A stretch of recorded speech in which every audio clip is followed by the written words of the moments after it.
ማለቴ ለልቤ ከመኛት ሴት ጋር። ችግሩ ይሄ ቲያትር መሆኑ ነው። ከንፈራ ላይ ትደርስ ይሆናል እንጂ መቼም አታገባትም። እሱ እንግዲህ እንደ ዳይሬክተሩ ይወሰናል። ዳይሬክተርም አለ እንዴ? እና እማዬ ምን እያደረገች ይመስልሻል?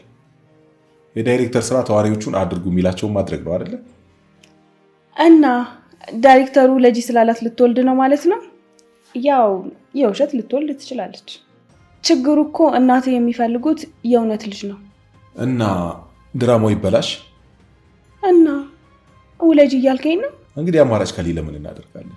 ፋኑኤል እባክሽ ስቀልድ ነው፣ አረጋጊው። እንዴ ፊትሽ ባንዴ በርበሬ መሰለኩ። ድሮስ ውለጅ ብትለኝ ልወልድልህ ነው? በእናንተ ቤት ድራማችሁ ያልታወቀ መስሏችሁ ነበር።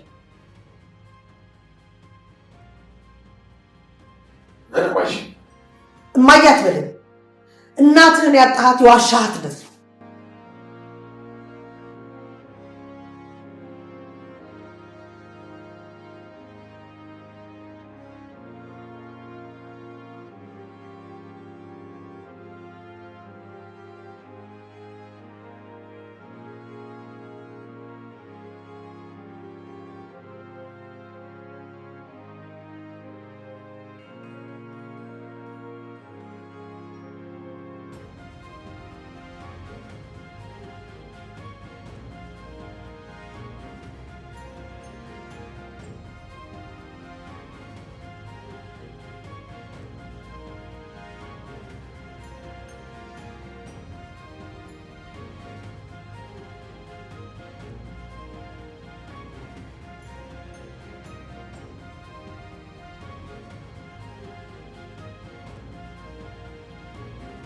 ጋሽ ላይኩን በተሰማ እጅ ክፉኛ ተደብድቦ በደም ተለውሶ ወደ ቤት ሲገባ ኤሚ የጮህችና እያለቀሰች ጋሺ አባዬ ደህና ነህ እንዴ? ማየ ምን ሆናችሁ ነው ዝም የምትሉ? ሐኪም ቤቱ ሰዱት እንጂ አለች። ዝናሽ ቆይ ላይኩ ምን ተፈጥሮ ነው? ማን ነው እንደዚህ ያደረገ ስትል ጠየቀችው። ናውን በቁጣ ኤሚን እያያት ይህ ኤርሚያስ ነው እንደዚህ ያደረገው። ኤርሚያስ አባታችን ላይ እጁን አንስቷል ሲል ወነጀለው። ኤርሚያስ አለች ኤሚ። ኤርሚያስ በፍጹም ይህንን አያደርግም፣ አይሆንም፣ አባቴ ላይ እጁን አያነሳም፣ የሆነ ስህተት መሆን አለበት ስትል ተሟገተች። ናም ግን አንገቷን ሊያንቃት እየደረሰ ኤሚ በአይኔ በብረቱ ነው ያየሁት እኮ ያንቺ ኤርሚያስ አያደርግም አይደል ሲል አፈጠጠባት። ላይኩንም ኤርሚያስ እንዳልሆነና ይልቁንም አቶ ተሰማ እንደሆነ ሲነግራቸው ኑሐሚን ይህንን ስትሰማ ራሷን ስታ ወደቀች። በስትነቃም እባካችሁ ውሸት ነው በሉኝ፣ አባትሽ እንደዚህ አላደረገም በሉኝ፣ እኔ እኮ በአባቴ ስራ ተሳቅቄ ሞቱኝ እያለች ራሷን መቆጣጠር አቃታት። ዶክተር ፋኑኤል ሲምባን በሚስጥር ሆስፒታል ወስዶ ከመረመረው በኋላ ፖሊሶቹ ድንገት ደርሰው ሲምባን ይዘውት በመሄዳቸው ትልቅ የጥፋተኝነት ስሜት ወድቋል። አምራን ልታረጋገው ትሞክራለች። ፋኑኤል ራሱን እየወቀሰ እንዴት ራሴን አልወቅስም አምራን፣ እኔ ነኝ ኃላፊነቱን ወስጄ ሆስፒታል ድረስ ለሕክምና ያመጣሁት። ታክሞ ሊወጣ ሲል ድንገት ፖሊሶች መጥተው ህይወቱን አደጋ ላይ ሲወድቅ እንዴት አልጨነቅ አላት። አምራን ግን በወንጀለኝ የሚፈለግን ሰው ራስን አደጋ ላይ ጥለ ለመርዳት መሞከር ራሱ ልትኮራ ነው የሚገባው። አንተ መቼም ፖሊሶችን በሽጉጥ ተታኩሰ ልታስጥለው አችልም አይደል አለች። ፋኑኤል ግን ጠረጠረ። ፖሊሶቹ በዛ ቅጽበት እንዴት ድንገት መጡ? የመጡት በጥቆማ ነው። ይህ ጉዳይ ከእኔና ከአንዷ ነርስ በቀር ማንም አያውቅም። እሷን ደግሞ ልክ እንደራሴ ነበር የማምናት ብሎ በዚህ ክህደት እንደደረሰበት ተገነዘበ። ፋኑኤል እናት ወደ ቤታቸው መጥተው በአምራንና በፋኑኤል መካከል ያለውን ግንኙነት ስላቅ በተሞላበት ጨዋታ መጫወት ጀመሩ።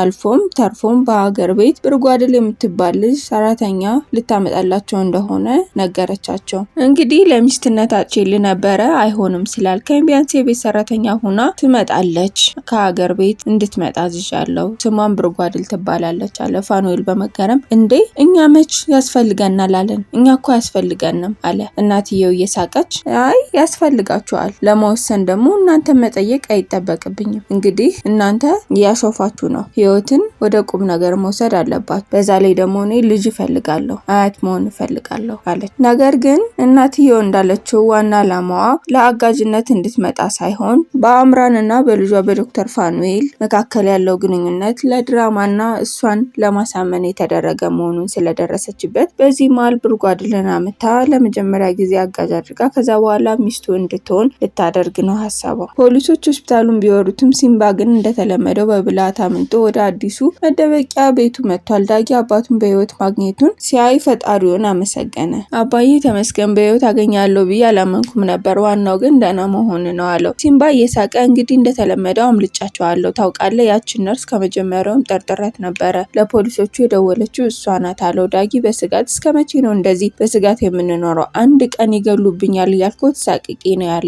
ሲምባ ግን መለሰለት፣ አይዞ እውነት ከኛ ጋር ናት፣ ሸጠቡን መቼም እንዳልገደልኩት ታውቃለካ። ያ ሰውዬ ኮማንደሩን ገሎ አርቆት ነው የሚሆነው፣ የሱ ማስረጃ ይዤ ካላረፈ ለበላይ አካል ሰጣለሁ ሲል የመጨረሻው ውሳኔውን ተናገረ። የዳግም እናት ወይዘሮ ዝናሽ ጩና ለብቻዋ አግኝታ በገንዘብ ልትገዛትና ከልጇ ህይወት እንድትወጣ ልታስፈራራት ሞከረች። ዝናሽ በንቀት ከልጄ እንድትርቂ ላስጠነቅቅሽ ነው የመጣሁት፣ ወደ ልጄ ህይወት ውጪ፣ ልጄ ወደ ቤቱ ያልተመለሰው ከአንቺ ጋር ግሮሰሪ ለግሮሰሪ እየተንጓተተ እንደሆነ ሰምቻለሁ። እኔ ልጄን ከአምራን ያራኩት እኮ የተሻለ ህይወት እንዲኖረው እንጂ ከአንቺ ከአጭበርባሪና ከሌባ ጋራ እንዲወድቅ አልፈቅድም አለቻት። ጩና ጫውን ሳበዙት፣ መብቴን ላለማስደፈር እንጂ ይህንን መናገር አልፈልግም ነበር። ይህን ያክል ባለጌ አይደለሁም። በፊት ሌባ ነበርኩኝ፣ አሁን ግን ትቻለሁ። ይህንንም የሆነው በዳጊ ነው። ዳጊ ህይወቴን ቀይሮታል። ዝናሽ ግን አላመነቻትም። አሁን ማስመሰሉን ተይና ከልጄ እንድትርቂ ስንት ብር ልስጥሽ ስትል ገንዘብ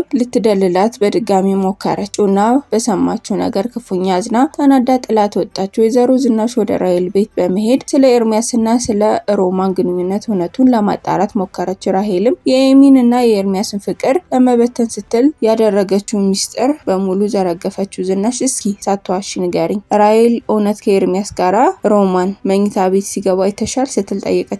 ራሄልም በመርዝ ቃል አዎ በደንብ አይቻቸዋለሁ፣ ሮማን ብዙ ጊዜ እያገኘች በተደጋጋሚ ገንዘብ ሰጠውም ተደብቄ አይቻለሁ። ኤርሚያስ ለጥቅም ብሎ ነው የቀረባት፣ ልጃችሁን ኤሚን ከእሱ ብታረቋት መልካም ነው ስትል ኤርሚያስን ለራሷ ለማድረግ የውሸቱንም ጨማምራ ተናገረች። ዳጊ ወደ እናቱ ዝናሽ ተመልሶ ስለ ጩና መከላከል ጀመረ። እናቱ ጩና ሌባ እያለቻት ስትሰድባት፣ ዳጊ ግን ከእንግዲህ እናቱን ላለመስማት ቆረጠ። ዝናሽ ያቺ ያንተ ሀቅ እኮ ሀገር ያወቃት ሌባ ናት ስትል ጮኸች። ዳጊ በቁጣ እማዬ ተጠንቀቂ፣ ከዚህ በኋላ ጩና ሌባ ብለሽ ብትሳደቢ እኔን ድጋሚ አታገኘኝም።